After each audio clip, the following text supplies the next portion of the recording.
I spent $25,000 to join my fiance's family trip to Europe. Her mom forgot our kids' tickets at the airport.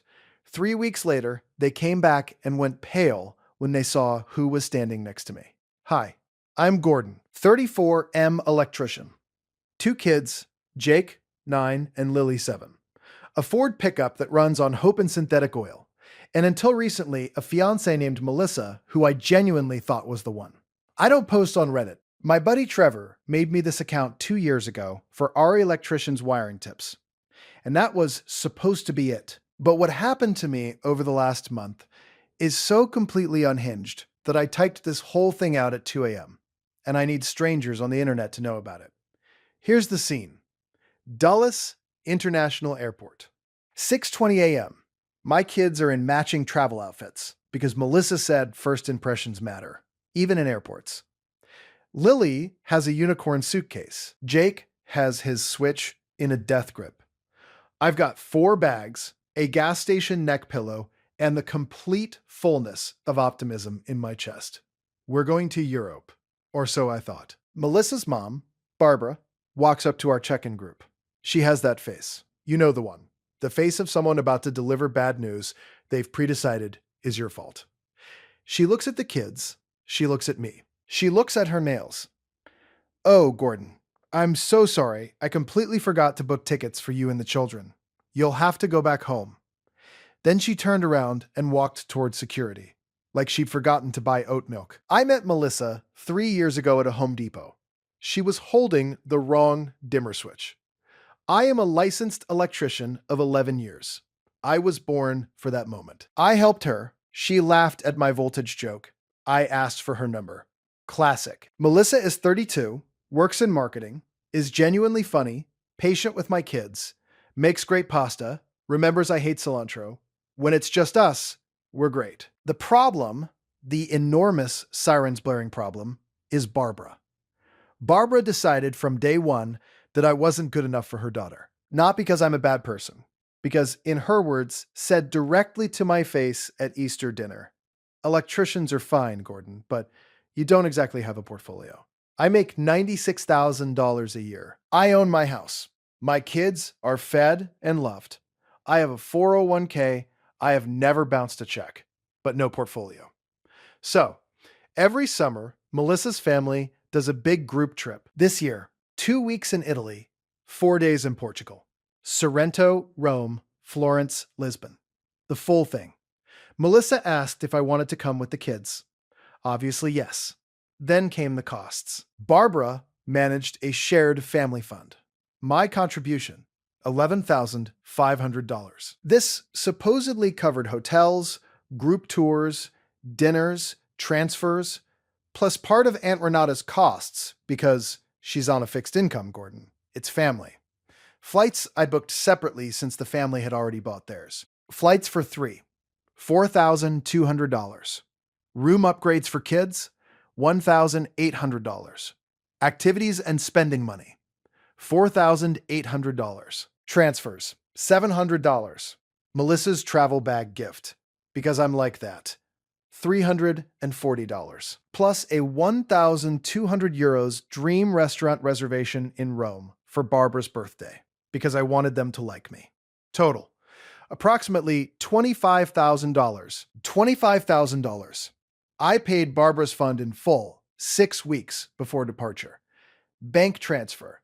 I have every screenshot and confirmation. There were signs. Signs I ignored. When I asked Barbara to confirm the kids' tickets, she said, "I'm handling it, Gordon." When I asked again, "Why do you always micromanage?" I apologized. Melissa said I was being paranoid when I noticed Barbara's family group chat, which I was not in, mentioned the whole family without naming me or my kids. Reader, I was not being paranoid. Back to Dulles. 6:20 a.m. Cheez-It dust already on Jake's new travel shirt.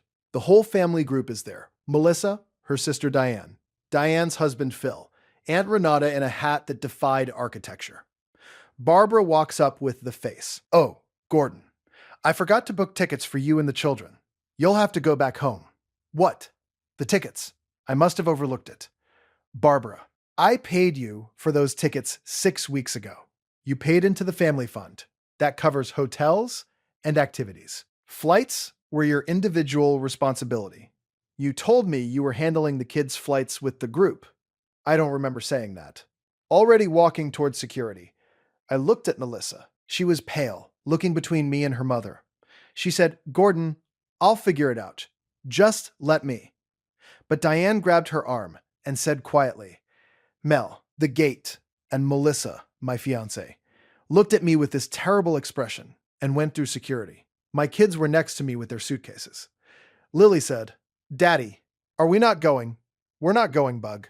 She started crying. Jake, who has decided at age 9 that crying is not for him, put his arm around her and looked at me with an expression that absolutely broke something in my chest. I called an Uber. We went home. Back inside our house. Kids settled with cartoons. I sat at the kitchen table. Melissa texted, "I'm so sorry, Gordon. I promise I'll make it right. Mom is being difficult. I love you." I opened my banking app, looked at the $11,500 transfer confirmation. Her full name, the date, everything documented. I looked up last-minute flights to Rome for 3. Cheapest available, $6,800. I didn't have $6,800 to just throw at the situation. I looked at the fridge. Lily had drawn a picture of our whole family on vacation with stick figures next to what I think was the Eiffel Tower, labeled "The Big Stick." Gerald knocked on my door. Gerald is my neighbor, 71, retired accountant, feeds pigeons, knows everyone within a 6-block radius. He'd seen us come back and brought coffee cake, because Gerald understands that sometimes you just need coffee cake and no questions. He sat at my table. I told him what happened. Gerald was quiet for a moment. "Son, you paid $25,000 and they left you at the airport?" "Yes." "Your kids were there?" "Yes." Gerald nodded slowly, cut 2 pieces of cake, handed me one. "Well," he said, "I know a few people." That was the beginning. Everything I did was completely legal. I want that on record.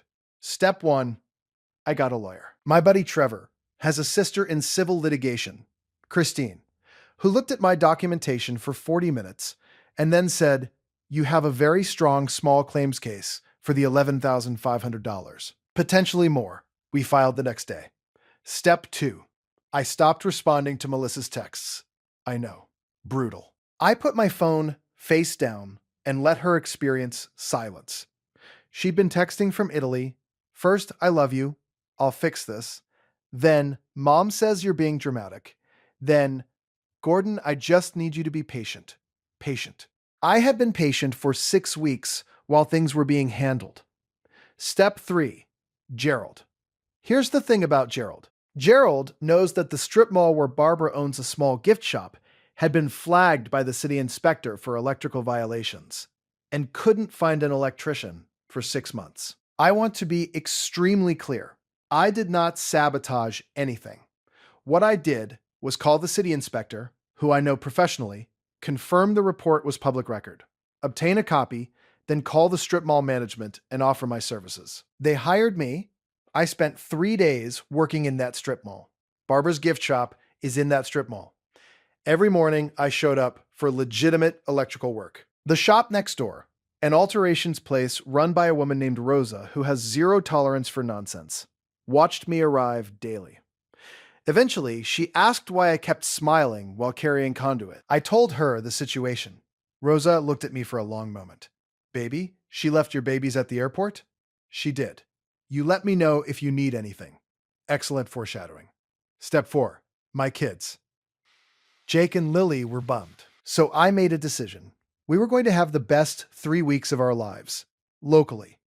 Amusement park, water park, weekend camping where Jake caught his first fish, and Lily decided fish were actually kind of cool once you know them. A nice restaurant where the pasta is handmade. Go-karts.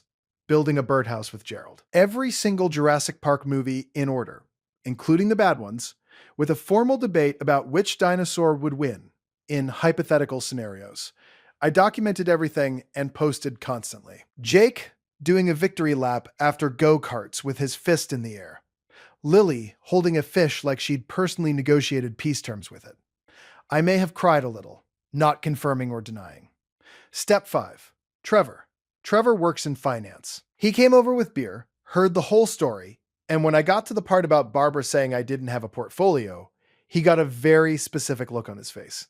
Gordon, he said, I want to introduce you to my colleague. His colleague is Marcus, 40 years old, a voice like a nature documentary narrator, the kind of person who walks into a room and immediately the room is aware of him. He manages investment portfolios.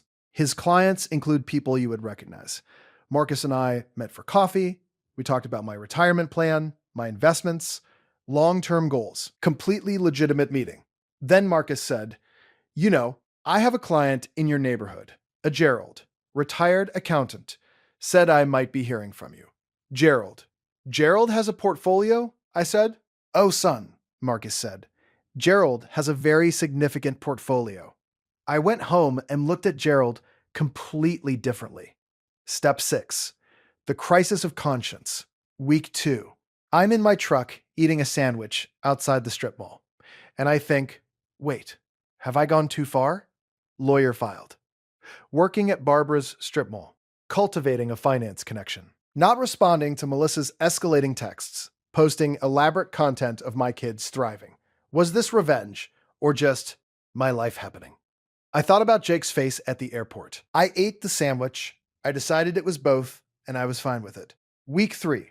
Melissa's texts had escalated to an 11-paragraph message that started with, I've been doing a lot of thinking. The summary. She loved me. She was sorry. Her mom was insisting she'd simply forgotten, and Melissa wanted to come home and fix things. I read all 11 paragraphs.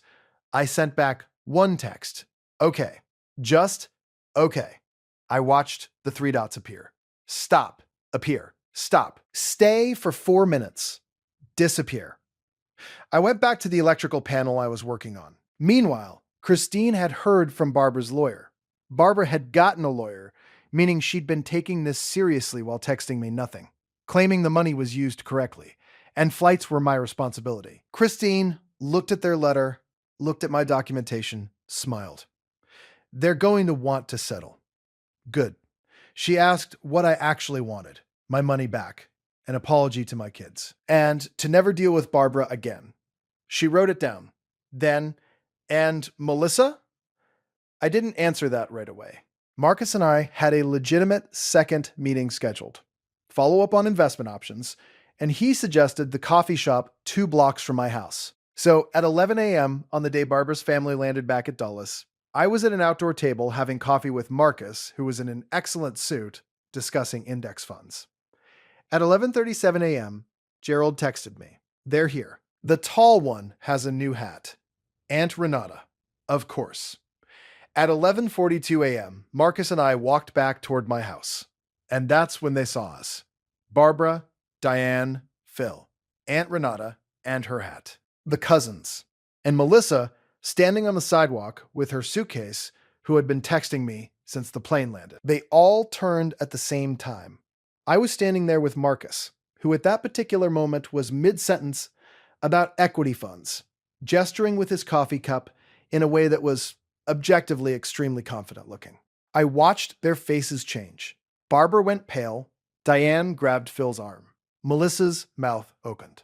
Gerald, from his porch, watched all of this with the serenity of a man watching his favorite film. Barbara looked at me, at Marcus, at me. Gordon, who is... This is Marcus, I said with a calm I have never felt before or since. He manages my investment portfolio. Silence. Your investment portfolio, she repeated. I said. Marcus extended his hand. Marcus Ellison, good to meet you. Barbara shook it, doing visible math in her head. I didn't know you had. I know, I said pleasantly. I know you didn't. Then Gerald called from his porch. Gordon, coffee cake. Fresh. Love some, Gerald. I called back. I looked at Melissa. She looked like she'd been lightly hit by something soft but still surprising. I said, welcome back. Christine will be in touch. And I walked to Gerald's porch and ate coffee cake. Barbara settled. Full $11,500 returned within 10 days, plus $2,500 for incidental costs and distress, which Christine negotiated with the calm of someone who does this recreationally. After Christine's fees, I came out net positive. Barbara sent my kids a physical card, an actual paper card. I don't know if Christine required it or not, but it happened. Lily said, "She has nice handwriting." Jake said nothing, but kept the card on his desk. Melissa and I had several long, honest conversations. She's a good person who spent 32 years being managed by her mother and didn't fully see it until she was on a plane to Rome watching me not respond to her texts. She admitted she'd sensed something was wrong with the booking, but hadn't pushed back because she was trained not to. We're not engaged anymore. That's not a tragic sentence. It's just accurate. We're talking. Taking it slowly. Neither of us burned the bridge. Marcus became my actual financial advisor. He's excellent. My retirement plan is now genuinely interesting. Gerald's birdhouse, the one Jake, Lily, and I built, sits in his front yard. 3 bird families are using it. Gerald says it's the best investment he's made in years. I took Jake and Lily to Italy. 6 weeks later, just us 3. 8 days. Jake ate pasta and said, "Okay, fine. Pasta is actually good." Lily stood in front of the Colosseum and said, "Daddy, it's broken. Why didn't they fix it?" And I have thought about that every single day since because she's not wrong. We went to the restaurant in Rome. The one I'd originally booked for Barbara's family, I rebooked it for us. It was everything the reviews promised. Jake ordered something he couldn't pronounce and ate every single bite. That is my favorite moment of this entire year. The moral. If someone leaves your kids at an airport, that's information. It tells you everything about where you actually stand. The money is almost secondary. Almost, but also $25,000 is not secondary. And if you have receipts, use them. Don't mistake conflict avoidance for kindness. Don't be patient when you should be paying attention. Ask to see the booking confirmation. Get a Gerald, a retired accountant neighbor with a significant portfolio and fresh coffee cake. I cannot explain how load-bearing Gerald is in my life. The best response isn't dramatic. It's becoming calm and competent, while the other person realizes they miscalculated. Stand next to someone in a nice suit. Eat coffee cake. Let your lawyer handle it. Take your kids to Italy. That's it.